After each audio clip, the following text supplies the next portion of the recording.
Sean McFeely here with Oasis Ministry Ventures and an end of the year update. We have 2 teen retreats coming up in January and March. You can check it out at reconnect2022.org. We also have added quite a few board members, getting our board up to a full 9 members, with 2 people transitioning off the end of this year. We're very excited to welcome them, and if you scroll through our social media, you'll see introductions of each of those people over the next couple weeks. For those of you signed up to receive email newsletters and letters, you would have gotten a note letting you know that unfortunately a lease agreement for next summer is not going to be able to be worked out. Makes us very sad, but we are hopeful for the future, and our board's going to continue to figure out how we can bring back the summer camp ministry of the Oaks as we strategic plan and meet this March in person. Why do we need to continue the ministry of the Oaks?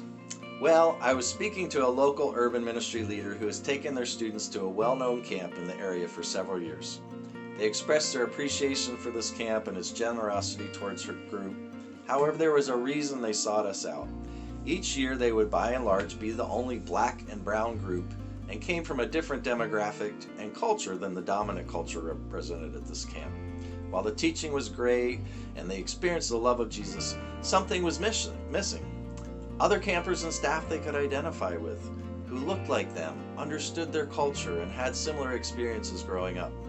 They came to us looking for a camp that offers the same great quality programming with the love of Jesus and represents and reflects the students from the same context their students come from. A camp that was founded and centered on serving their students' needs first, not as an add-on scholarship group. Because despite our best efforts, cultural lenses can get in the way of presenting the gospel in a way that resonates with a particular group.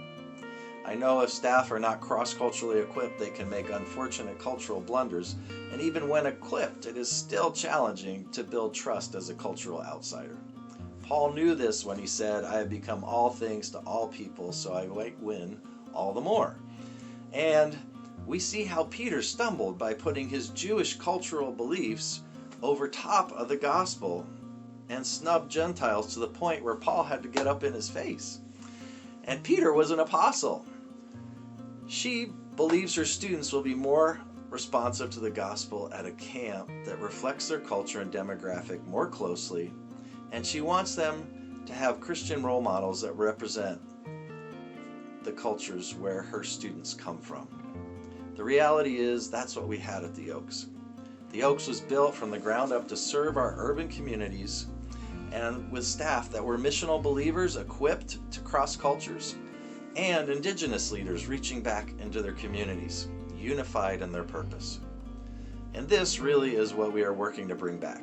So ministries like theirs have a place where the kids don't quite feel so different and can experience the wonder of camp with others coming from the same context and with leaders who they can resonate with more strongly as role models and who, like Paul, are equipped and passionate about crossing cultural barriers.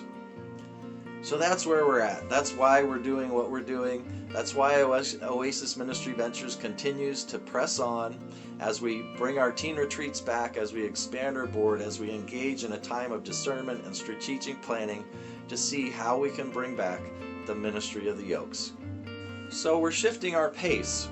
Instead of a sprint, we are moving to a marathon as we seek to move forward into the future. And we need your help.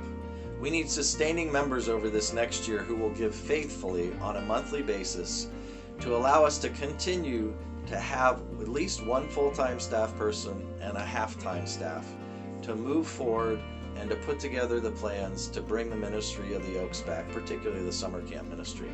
So if you'll please hang with us, see what God's going to do through you and through his kingdom work he's started here, we would be truly blessed. Have a great Christmas and a wonderful new year.